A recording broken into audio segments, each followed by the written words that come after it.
okyanyinyonyola bannabyabufuzi b'omanyi e Kayunga? Si munnabyabufuzi. Kalangwa si munnabyabufuzi. Ati Abadde nze sibimulabangamu. Ekyo kiggwe. Ku myaka gye nze nazaalibwa Bugerere. Mbadde Bugerere okuva mu myaka gya 5. Sirabangako Kalangwa mu byabufuzi. Abadde akolayo. Abadde ali mu byabusuubuzi bw'ebityo mpozi. Ettaka kyabufuzi kuba byabadde asinga okubaamu. Bino byabadde bamulonze wano mu kana akagonda akamyufu simanyi ne bamukuba simanyi biki abadde mu biki. Ebyo okugamba ndi bakulonze kati kiringa bw'onaagamba mbu Kenzo baamulonda okubeera president's advisor. Abamu byabufuzi abakuki? Byabufuzi ebyo presidential advisor. Okubanga owabula president ba byabufuzi. Kati oyinza okugamba ndi abadde mu byabufuzi omukukutivu mu bana byabufuzi naye n'omuleeta. Kalangwa taliimu. Waliyo Aida? Mubadde mu Aida. Naye yakatandika okuba munnabyabufuzi.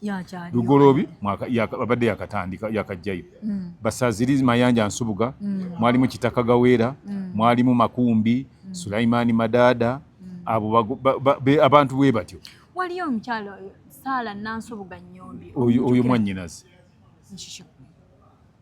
Nze Sematimba mubiri. Oli ye Nansubuga. Saala. Era yali akiikirira yali gundi Ntenjeru. Yali MP. Era wali okulira wa maama. Era waali. Ko wali nga mu Pinto mu bagundi. Mu Basemwanga. Oluyite wa Basemwanga naye nokkirirawo ku mukono ogwa ddyo. Kati omukulu Kalangwa kiki ekyamuse? Accident. Just like that kubanga abantu bagamba nti abonyabonyeza abantu b'e Kayunga. Naye ati abantu b'e Kayunga beekobanye ne batta Kalangwa. Ebyo bijjawa. Abantu babyogera. Kati ffe n'emmotoka tugiraba gye yabaddemu. Na accident kwe yavudde. Kati mwe leero omuntu takyafa. Olunaku lwajjo tewali accident yagwa. Bonna be babonyabonye e Kayunga be babadde batta aba accident ejjo lwonna. Kyannaku nnyo okuba nti omuntu yafudde ate nga ali prominent abantu bamumanyi. Yes. Ne twebaza Mukama Katonda olw'obulamu bwe. We celebrate his life. Oba abadde yeeyisa bubi oba ki? Oba bulungi. Naye bulijjo olina okumanya mu nsi kino kijja tu ekyokuyiga nti ensi tebagiteekako maanyi. Tugigende empola. Ate tosobola gikungula. Ensi tekungulwa. Bameka gwali olabye n'agikungula n'agitwala n'agiteeka mu kisitowa n'aterekeyo. Niba n'ebintu byo bye bakungula tebiggwawo. N'oba okungudde era biba bijja. Anti kati bwe biba biggwawo. Ati kati n'olwekyo ensi bw'otagikubirako ki? Kuba gw'osooka n'obuuza nti Uganda erimu kati obukadde 45. Gwe wagenda okujja olina emyaka emeka? Tewaaliwo bantu baaliwo. Ensi yali eyimiriddeko kuba baafa. Kati lwaki weewaga? N'otuuka n'okugamba oli nti gwe nja kukola ki? Nja bakola. Yes. Bw'atyo wabadde. N'okuwooninga abadde awooninga nti ate era n'akikola. Amaanyi abadde agajjawa. Anti ago ge maanyi ge tukugamba nze Kalangwa. Nze ndi muzaale w'e Kayunga. Yazaalibwa nga Uganda tennaba na kwefuga. Sirina we mmanyi nti wano we bazaala Kalangwa. Mu Bugerere mwonna. Ne Kebebbaale gy'abadde atigomya, Kebere Galiraaya, Kebere Kitwe, Kebere Butaalabuna, Kebere Kasokwe, Kawabeere ng'abadde Wabwoko, Kabeere wa. Sirina we mumanyi nti wano bamuzaala. Ekitegeeza yajja Buzzi. Musenze. Yes, Musenze. Naye abasenze omanya ennaku zino balina amaanyi. Ajja mu kitundu n'abeerawo amaanyi nnyo. Era n'atuuka n'okuba nti ate yalina okuba nti yabafuga mu kitundu. Kuba amaanyi agalina olw'ensi agitaddeko ki? Amaanyi. Naye yadde n'amaanyi. Talina maanyi. Ennyonyi ne zibonga mu bbanga. Kati era zigenda kujja. Ennyonyi. Ate zijja afudde. Kakati yenkugamba nti amaanyi oteekako gaaki? Ga bwereere. Nze ndi munna Bugerere. Ndi munna Kayunga. Naye nze mbadde sikyayagala na kugenda kuba nze ndi emotion. Nja kugenda yayogera ekintu muddemu nga bwe njagala.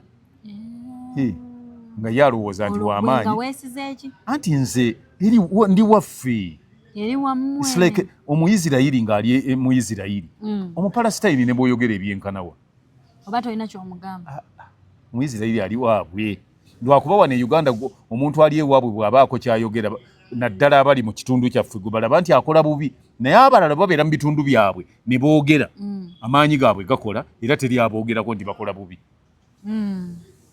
so Katonda bw'atyo apima n'agamba nti naye abantu abali mu kayunga bawerera ddala oba 800 oba 950 oba kakadde kamu n'ekitundu ate nga bonna bakaaba muntu omu kati ye Katonda abantu bwe baloopa Katonda n'ateeka ku minzaani ti bano abantu okubafiirwa n'okufiirwa ono tufiirwa aluwa n'abuuza bamalayika tufiirwa aluwa kati ate waliwo oli malayika Jibrilu tayagala kwogera tayogera nnyo agira bugize ati asongako busonzi nti gwoddako kasita fayiro yo agisembeza Jibril tedda mabega Jibril eyange giro girindamu banna tagisembeze eyange mangu waliwo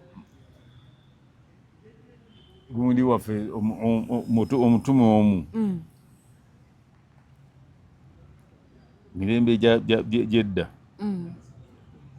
okulaba yeebuuza nti naye kumbi oyo nga tatera kujja kuno omwami waliwo malayika gye batuma okukima abagize abatuusizza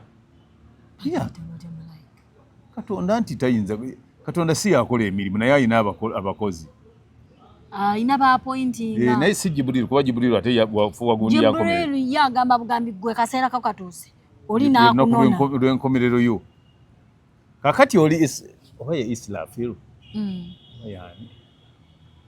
naye nga kiri awo nti bw'atuuka gw'abaanoonye bw'omulaba yeekulubeseza ewuwo omanya towona ate tosobola mumulaba naye kati ffe olwokuba kati tetukyabalaba naye nga bali bannabbi baalinga bamulaba ne nabbi Muhammad sallallahu alaihi wasallam naye era bo baalinga babakyabalaba kuba Katonda yali yabateekako ennuulu n'abuuza nti nga bw'onaabuuza gundi Juli n'obuuza nti gundi kakwaya kati kaŋŋambe kakwaya weggwa mu ggwanika nga kakwaya omugwanika ayitaayita nnyo wano anoonya ki n'otumayo omuntu nti egenda mubuuze nti ayagala ki n'agenda oli n'amubuuza naye ono bwe yamala okwogera naye n'agira ati n'omubuuza nti kiki ng'atya n'okwogera nga batumye enze kennyini anti nti agambye nti obankireke nti atokireka mbuulira naawe alindirako awo ebulayo eddakiika zombala akutwale kitegeeza yasanze ne Kalangwa nga Kalangwa talina weye olowoozamu mu mmotoka mwabaddemu abantu bameka bana mwabaddemu bana ye bataano ye yafuddemu yeka ate ng'okufa kwe Allah yakuleese mu ngeri ndala nti waliwo owa booda gwe baawugudde baleme kukola ki kumutomera neetadda awo bwe yawugudde booda emmotoka neevaako awo we yagudde awo mu 1971 ne taata wange we yafunira accident taata wo gyali oyo yafa kati yafa naye teyafa accident yamuggyako omukono bayitawo batya bayitawo nnyiize nnyiize wali nazigo ng'ovudde nazigo wano bayitawo nnyiize so wanyiize ng'era abantu nga buli muntu munnabugere bwe yagambanga nti kati nnyiize ebintu ebisinga obungi bye tukola byonna tukolenga nga tulowooza enkya kyekiddako nga maze okukola bino byonna kati omaze nze waliwo omukolo ogumu gwe nali bugerere eyo nga pulezidenti ayogera General Museveni ng'alina ebigambo by'ayogera nga munyiivu nnyo olw'engeri gye baali bayisaamu abantu ku ttaka lyabwe omwami oyo ne bamuwoninga ne bamugamba nti twagala okole kino nekino nekino n'asituka n'adda mu pulezidenti pulezidenti ayogera naye n'asituka. Abadde wamaanyi bw'atyo ng'addamu ng'alaba ne pulezidenti mukamwa. Mr. President, I will not do this. N'ayogera ebigambo n'ayogera nga bawanyisiganya ng'era recently bwe nakirabako kwa Mongo nga pulezidenti ayogera naye bw'akola ki bw'addamu. Olugendo luba lutono. Discipline is paramount. Ate manyi bagamba nti ekimala amaanyi muntu kubba waasula. Woosula ate obbawo. Anti bw'otuuka okubbawo buli muntu oba olwo okyakwatirwa ani ensonyi. Naye bw'oba nga osobola okwanukula mukama wo nga waali era naawe oba okoze eki ekirala bw'otandika okutulugunya abantu mu area mw'osula naawe oba okoze eki. Teriiyo bantu balina ttaka baggyibwako ttaka nga temulimu mukono gwa mugenzi. Omugenzi kalangwa. Naye ng'ate bajjako ettaka eryo yabasanga nalyo. Kati nga akikola atya ajja buzze ng'ayagalawo. Nga nti wano njagalawo. Ebyo naye ebyo bibadde twabirabalabako dda mu zi gavumenti nnyingi ezibadde zijjawo. Oli najja n'agamba nti emmotoka gye njagala nga yiyo gwe wagigula ku ssente zo n'agitwala. Bw'oba oganye nga akola kyayagala. Kati ng'onooyo abadde kati afudde alina ne bye yaleka edda mu makomera be yateekayo nga tebannavaayo. Ng'ate ye yali alina okwogera nti aidha babate oba babongereyo. Kati ng'ogenda okuva mu kkomera nga n'ettaka lyakyuka dda ebyapa. Ebyo abantu babadde babyogera naye nga tebalina way out. Tewali asobola bayamba. Nga tubiwulira nga babyogera naye ffe nze ne ngamba sigenda kubeera mu Kayunga nga kujja nga gendayo nga gyali. Omanyi ffe kyekituwangaazizza. Tolumba awali ebintu bwe bityo gwe. Muteefuula hero. Nze siri hero. Kuba mmanyi nti hero tawandiika byafaayo. Kati naye ate ye yayagala abe hero. Era tabiwandiise. Tabiwandiise. Awo we yassa rediyo. Wabaddewo rediyo e Kayunga awo. Nze nagenda okuzaalibwa. Nga rediyo erina ne sequences, frequencies. Ebadde erina Kayunga, ebadde erina FM ebadde erina. In fact waliwo ne yali anfunirayo omulimu ne ŋŋamba nti sobola kukola mulimu mu rediyo eyo. Badde bagiyita. Ojja gisaakingako awo bakulabe. Ojja kubuuza Kalangwazi gundi FM radio station. FM radio station. Ni Kayunga. Kati nga ne mbagamba nti sisobola kukola ku rediyo eyo kubanga nze ndi emotional. Oli ajja kuŋŋamba ebintu by'ekisiru mudde mu bubi ate nga alina amaanyi ge ankola ekyayagala. Oba kimulema okunkola ensi emulabe. Kati nemba ndi saasobola kugenda kukolayo olw'engeri eyo. Naye ebyo byonna byagenze okubaawo kati olwaleero ne bwe baba nga ab'eŋŋanda ze betusaasira ennyo olw'okufiirwa omuntu waabwe.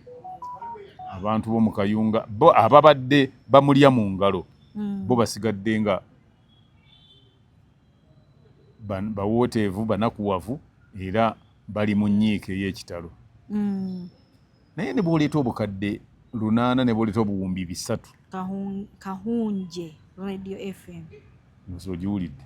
Naye Kahunje ate eri Kayunga. Eri Kayunga. Naye awo weeri mala okuggusa kiri nti obuwumbi kabube 800 n'obuteekaawo era entaana tejja kusukka mu fuuti 10 obugazi ejja kuba 4 ku 6. Naye ng'obadde osengula byalo kati liri obadde osengula oligenda diteekawo nalyo balizingeko baliyiwoomu ziba fuuti 4 ku 6 4x6 kyekitanda abasingako abamu bye basulako abakyali singo. Era lukuba oba ogendayo singo bakolera 4x6. Tebamukolere 6x6. Ate omuyise mukulu wa kika abakulu b'ekika ng'oli mukulu wa kika kya Buganda gwe bakolera 6x6. kubanga oziikibwa mu mbugo 100 ate togenda mu keesi. So basima nga abasima ekidiba ky'amazzi manya kyebyennyanja.